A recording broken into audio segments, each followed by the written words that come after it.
This week on Hip Hop Now podcast, Jay Electronica's album might actually come out in 2017, or maybe it won't.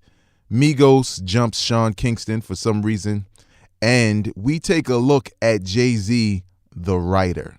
Let's get right to the business. Read these headlines. This album must be gone. This album must be gone. Classic album. Come to Hip Hop Podcast.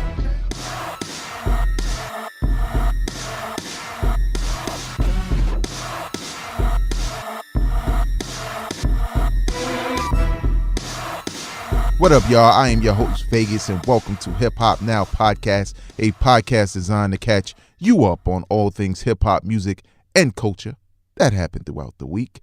Please know that you can follow me in vis-a-vis, you know I'm on my bougie, vis-a-vis the internet on social media at Vegas World INC, and please know that this podcast is available anywhere you are. That's iOS, Android. So it doesn't matter if you use Google Play Music, iTunes Podcasts, Stitcher Radio app, TuneIn app, Podbean, or SoundCloud.com/hiphoppolitic, where the hop and the politics share the P.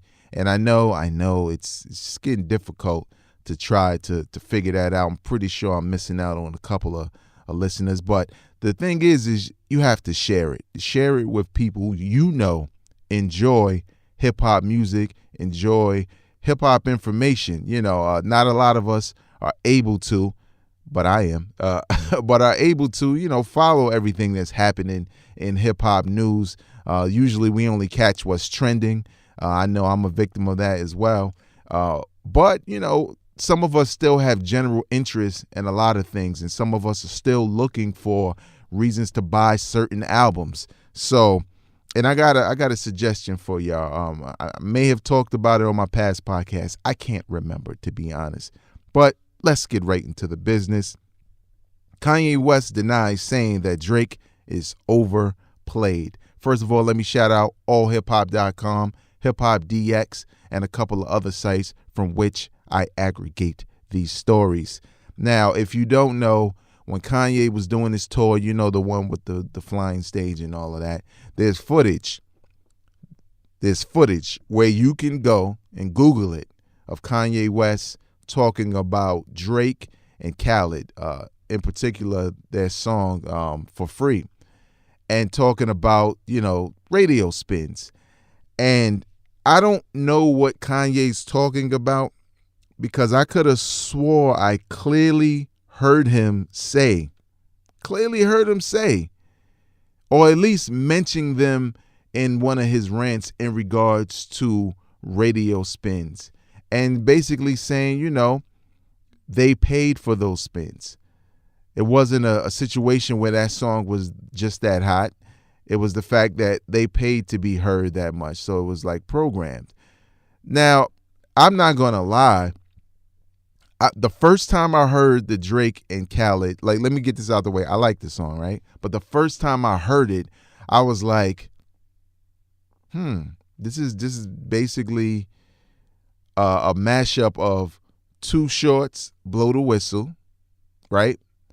Because he said, I go on and on. That's Too Short, right? The song, he had a hit a couple years ago. Mashed up with Akinyele. If you don't know Akinyele, Google Akinyele's F For Free. It's basically a mashup of the two. And I know, Kanye may feel like that wasn't the most original song, and the fact that, the airplay was kind of forced upon us, the listener. But I think we in a different time, man, where if you can, as long as a dude didn't just release the record, but if you can, conjure up some of that history behind that record or that combination, then I think that's fine. I can't say if, Drake is on record somewhere talking about, shouting out Too Short, and definitely shouting out Akinyele, where it came from, as far as the whole concept behind it. I can't say that that's not there, But I don't think some of these dudes who do this, you know, for the old heads is biting, and for some other kids who kind of show homage to some of these past hip hop records, I don't know if they really show the support in dropping their names. Like, you know, even if you're not going to drop their name in a song, at least telling people, you know, this song was influenced by these guys. You know what I'm saying? And that way that'll prompt some people who don't know to go back and listen or buy or whatever. Like, you know, pay it forward, man. And I don't know if that's the case, honestly. I don't know if Akinyele was paid. You know, who knows? I didn't go do the research because, quite frankly, I really don't care. These are basically two divas who, you know, tend to show their divaness in the public eye. In other Drake news, though, Drake sat down for an interview and talked kind of candidly about the whole Meek Mill situation, saying it was over Nicki. I don't know if it was a relationship situation, but we kind of felt that way because a lot of what Meek Mill was doing seemed really emotional, you know. And I think Drake, you know, we spoke about this so many times, but I think Drake capitalized off of Meek being a little emotional and unbalanced, and he was off guard. So it was easy to catch him because now he's already emotional. Anything you do, say a side eye, anything you do, he's going to be like, so why he got to do that? You know what I'm saying? He's already there. So you can freeze him by dropping stuff like back to back, like you ain't say anything yet, because Meek probably just wanted to punch Drake in the face. He probably didn't want to rhyme back. But, you know, the interview was cool. I didn't watch the whole thing. Just took away some things about it. And Drake also spoke about, you know, what Kanye had to say about him and Khaled in the record. He didn't seem to like it. You know, he was in his light-skinned bag. Shout out to all my light-skinned people. It's not no racism. My children are light-skinned, and I'm dark-skinned. So there you have it. Let's move on, though. Migos allegedly stomped out Sean Kingston in Vegas. Sean Kingston has become, what's the dude that used to get his chain took all the time? I think everybody took his chain. I think I took his chain one time. I can't remember. Lil B, Young Berg, one of them dudes. One of them. You know who I'm talking about. Hit me up in the comments. You know what it is. But Sean Kingston supposedly got jumped. This is 2017. We know how these things work. You know, people pull their phones out, man. People pull their phones out. So I can't say that I believe it until I see the footage. Where the footage at? Childish Gambino and Chance the Rapper were in the studio together. It's been rumored that those two will probably do a joint project together, which I could say, you know, I have a little bit of an interest in it. I can't say this is hip-hop Vegas talking, because my little bit of interest in both of those artists really extends to a more broader musical spectrum. I know a lot of you millennials get upset because we won't just throw the hip-hop rap tag on it, but they're not rapping, man. Like when they're rapping exclusively, when they're rapping, fine. Then it's hip-hop, then it's rap. I don't care if it's whack rhymes or not, it's rap. But when they're singing and the music is soulful and funky in a lot of cases, like Childish Gambino's last album, it's not a hip-hop album. It's a funk album by someone who's a hip-hop artist. You know, they're stepping outside of the genre. And yes, there's no boxes and blah, blah, blah, blah, blah. But that's not true. You know, there's no boxes. I'm talking about when, you know, someone tries to put you in a box, hold you back from being an artist, right? When you're an artist creating, yes, there's no box, right? No box whatsoever that you're in. But unfortunately, you're not in the game of, you know, being a independent artist who distributes your own music. For some of these dudes, you're in it as a part of the machine, and the machine says you get in this box, period. You know what I'm saying? So y'all can genre blend or whatever all you want, because that's what they want you to think. They want, so that when I say they want, I'm talking about the industry. They want you to say that they can blend everywhere. There is no box for these artists, but that's because they want to be able to sell them on different stations. They want that. They don't want to have an artist that can only be played on an urban radio station. They want you on the top 100, top 40. They want you on anything they can get you on. You know what I'm saying? Pardon the phone noises and stuff. Stock coming up. I'm getting my paper up. But, it's one of those things where it's a part of the game. And I'm looking forward to it, man, because I like the music that they create as solo artists. And I think together it actually might be better, than the music they create solo. So who knows? The 2017 Brit Awards has awarded Drake and A Tribe Called Quest. Props to A Tribe Called Quest, man. I still listen to that album. You know what I'm saying? We the People is just one of those. We the People, even though, I'll say this again for the radio. Tribe ain't all over the radio. There really wasn't that much when they first came out. It was just, Tribe's back, and they got a couple of spins, and that was it, right? But every time they perform that record, We the People, whether you like the performance or not, whether you like the hook or not, because I know a lot of people kind of hate the hook, it feels like the We Gonna Be All Right of 2017 and 16. Like how Kendrick had All Right and the Black Lives Matter movement was happening. It just was kind of like the soundtrack to that, Now, We the People really feels like the soundtrack to this anti-Trump movement that's going on. I can't say that it is because, honestly, I'm not out there with people or whatever, but I get this vibe that when people hear that record, they feel like, yeah, We the People, with the Agent Orange. I think that's what Buster referred to him as. But this is the thing. Let's move on. Jay Electronica, Jay Electricity. Man, when I first heard, all right, let's take you on a small trip down memory lane. When I first heard of Jay Electronica, it was at a Mos Def show where Jay Electronica was not in the building or on stage. I had never heard of Jay Electronica. I'm here at Carnegie Hall to see Mos Def and Robert Glasper on piano. This is before he won the Oscar or whatever. Not Oscar. I think he won an Oscar too. No, Oscars didn't happen. Whatever.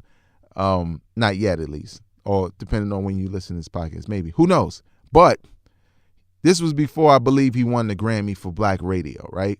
So Mos Def is there. I figured Mos Def is going to do a combination of singing and rapping, and he did that, but he wasn't really doing his records.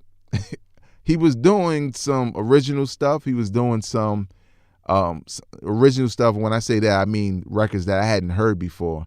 And he was also doing other people's records. He did Belle Biv DeVoe's Poison. And I know you say that, excuse me, Yasin Bey, but at that time he was Mos Def, all right? He's Mos Def. Mama calling Clay, I'm going to call him Clay. And I hit the mic. But the thing is like, well, let me just say this. When he did Belle Biv DeVoe, the brother could sing. It didn't sound bad at all. And he did like damn near the whole record. And I was like, man, Mos Def is talented. Damn, he's singing Poison. But he was like, he took this moment. He was like, yeah, y'all, I want to do this one joint. He also performed a Ghostface record. I know I'm rambling. But he was like, yeah, I want to do this one joint that I heard, from this dude. It's crazy, sick. His name is Jay Electronica. You know what I'm saying? And he started performing it. And I remember I had seen something on a forum where people were telling me about, Jay Electronica. They were talking about him. And now here I'm at a Mos Def show that's not really even a hip hop show. And he's performing a record in front of all these people by someone that most of those people in the crowd, including myself, did not know. So, you know what I did? Now, this is back in the day. I knew that a lot of people had heard his stuff through MySpace, and this was the time where some people still had a MySpace, but MySpace was practically dead. But there was a couple of people who was hanging on, and I remember I think I never got rid of my MySpace, so I went to mine, right, to go check it out and see, like, all right, well, let me hear what this sounds like. And I remember like just feeling like, yo, this dude is crazy. He's rhyming over these Dilla beats, and you know, oh, there's the record, you know, that he that Mos Def basically performed at Carnegie Hall. And from that point on, you know, I was on it. And then he dropped his exhibit. I think he dropped exhibit A, right? He dropped exhibit A, and I was like, man, this dude is like, you know, if we feel like hip hop was dead at that point, you know, this dude was about to bring it back. And he was from the South, which made it even doper because he was skilled, he was crazy, he had the voice, everything. Then he had exhibit B featuring Mos Def, which was just as dope. But when exhibit C came out, produced by Just Blaze, and I think exhibit A was also produced by Just Blaze, but when exhibit C came out, I was like, yo, this dude is the one. He's the next. Like, you know what I'm saying? He's the next coming of whatever, you know, the Neo. But long story short, he got signed to Roc Nation with Jay-Z, and we thought, yo, it's about to go down. We knew the album was done. Act 2, Eternal Sunshine, which is the sequel to the mixtape I told you about, which is Act 1. And we knew Just Blaze had done some stuff. We was pretty sure he did some stuff with Jay-Z, and we were ready. You know, this was like almost 10 years ago. We were ready. And it just never happened. This dude got, you know, married, I believe, to one of the Rothschilds. He had a baby by Erykah Badu. You know, he was fighting people and about to fight people. And then he appeared on the Control song with Big Sean and Kendrick Lamar, and Kendrick Lamar smoked him and Big Sean on the same shit. Even Big Sean, my bad, yeah, I don't even curse on here. But even Big Sean had a better verse than Jay Electronica. And maybe that was because after Kendrick went, it was just like nothing else mattered. But it was kind of like that album's never coming out. And it's one of those things where, you know, all like visually, it's like a line of people waiting, right, for something to happen. And you're waiting a long time, and then people starting to have doubts. And some people still have hope. Then some people leave the area and say, yo, I'm out, fam. You know, I'm good, man. I'm out. Doe, let me out. Let me out. Like, you know what I'm saying? Like, that's how I felt. Now in 2017, because Jay-Z says, let's put this album out this past NBA All-Star weekend, now the fever pitch is there, but it's more of a question. Like, will it come out? Well, let me tell you this. I don't think it's going to come out. Because Jay Electronica is now saying it'll come out when it's finished. Dog, Just Blaze told us like 65 years ago that it was done and it was on his phone. Okay, I get it. You recorded that a long time ago. Maybe you want to touch some things up. I get it. But come on, man. New album. Put that one out and work on another one. Put that one out. Put the one you did that's done. Put that out today. I'm Roc Nation just hired me. Put that out today. Act 2, Eternal Sunshine. And then in the fall, put out the newness. Because this is the thing, man. Jay Electronica, I believe, was either signed around the same time as J. Cole or after J. Cole. And J. Cole has had what? 4 albums out? The Locks came out. Like, think of all the things that's happened since we waited for Jay Electronica to have a debut album on a major.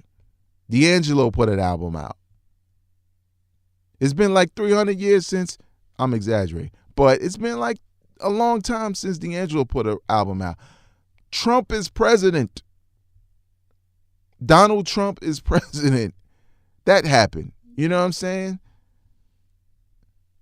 It's just one of those things. A Tribe Called Quest put an album out. De La Soul funded an album on Kickstarter, worked on it for what seemed like a long time, put it out. Drake has probably dropped like 16 albums. I know I'm ranting a little bit, but the thing is I don't know if I care as much, but at this point, the story of Jay Electronica is more about the fact that he doesn't have music out than it is about a clamoring for new music. Because what I think is going to happen is he's going to put it out and people are going to be like, oh, word? Is it any good? Like that strength he had following Exhibit C is gone. It's gone for a lot of hip hop fans. It would take some extraordinary music, some monumental tracks, features, verses, whatever it may be, in order to really get people to say, yo, Jay Electronica's back. I'm feeling nostalgic like I did before, blah, blah, blah, blah, blah, blah. It's just one of those things. On a side note, I really want to just mention one thing that doesn't really have anything to do with hip hop, but definitely has something to do with music. And, I got the chance to listen to this Jazzy Jeff album he put out featuring Glenn Lewis as the singer. It's more of a soul R&B type album. And, more than that, it's a cool album. But more than that is a little rant that he kind of did that appears on the album where he talks about people putting out music. Particularly, now he was really talking about guys who make beats. But you can really attach that to anything.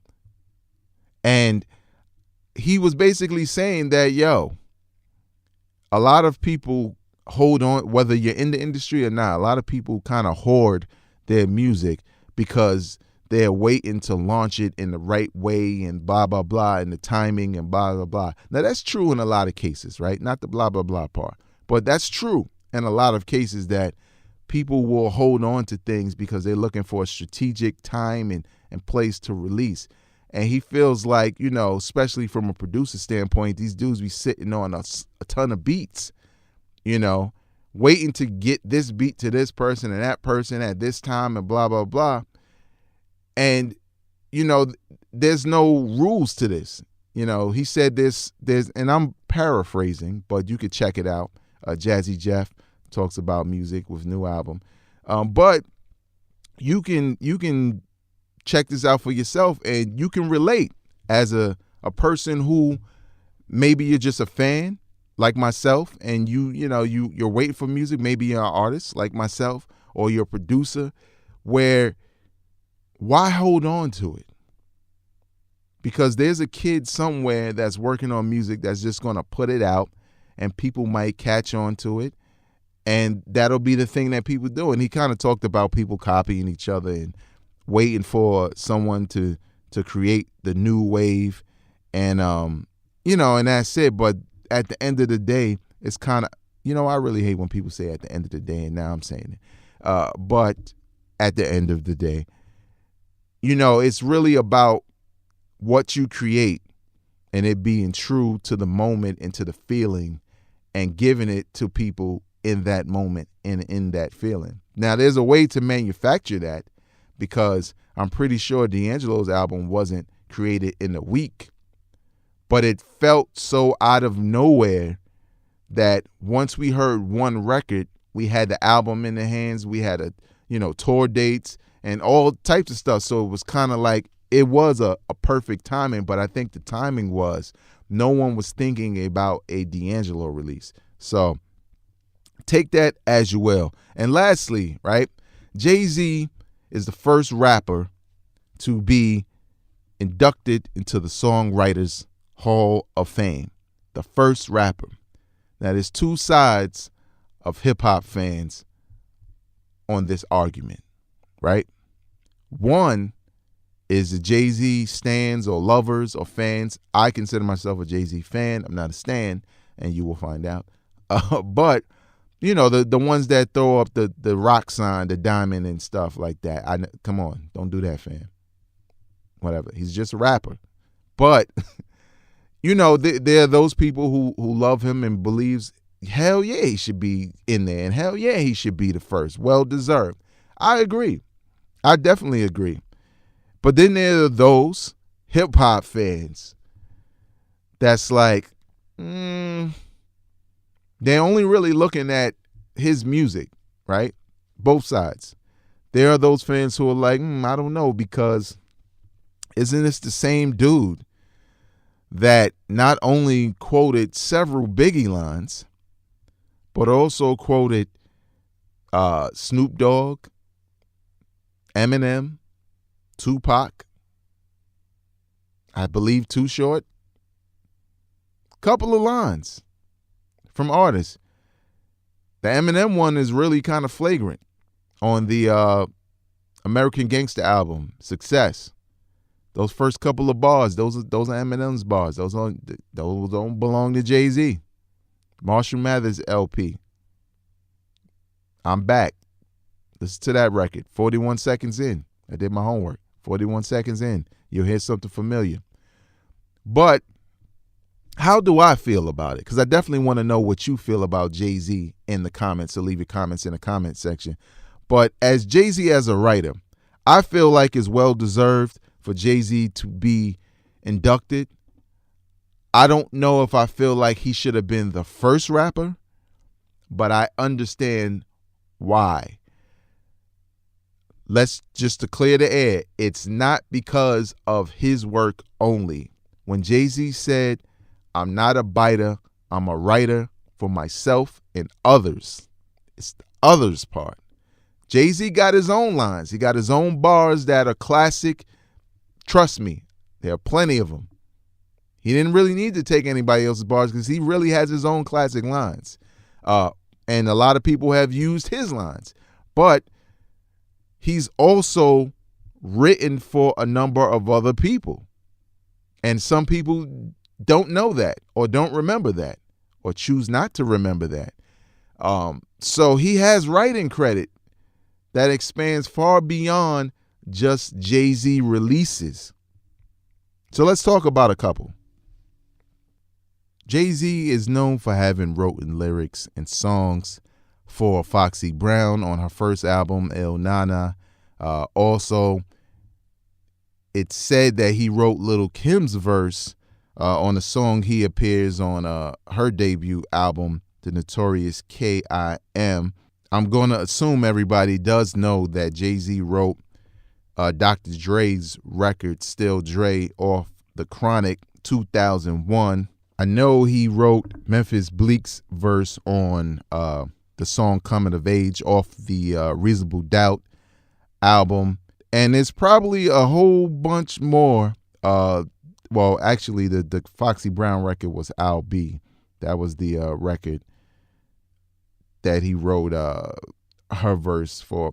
But the thing is I know, the other thing is, if you saw Space Jam, Bugs Bunny's verse off the record Bugs Bunny's Buggin' was written also by Jay-Z.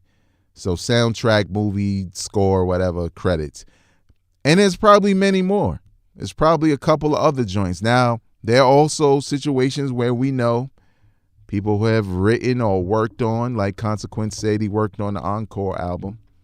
The record Encore, not the Encore album, off the Black album. Who knows? I mean, it's just a matter of doing research, and I'm not going to do that right now. But the thing is does Jay-Z deserve to be the first rapper in the Songwriters Hall of Fame? And again, I believe, yeah, you squeak it out. Yeah. Why not? Because I understand why they're doing it. One, it's because he has writing credits for his own stuff as well as others that were all hits, and they all wound up generating revenues, selling records. So that's one thing where you're definitely going to be looked at. And then also there's the situation where it's bigger news when it's Jay-Z. It's just going to be bigger news. You can think of other rappers that probably should go in before him. Like, don't give me no rapper who is this true hip-hop rapper that really only wrote his own music. No.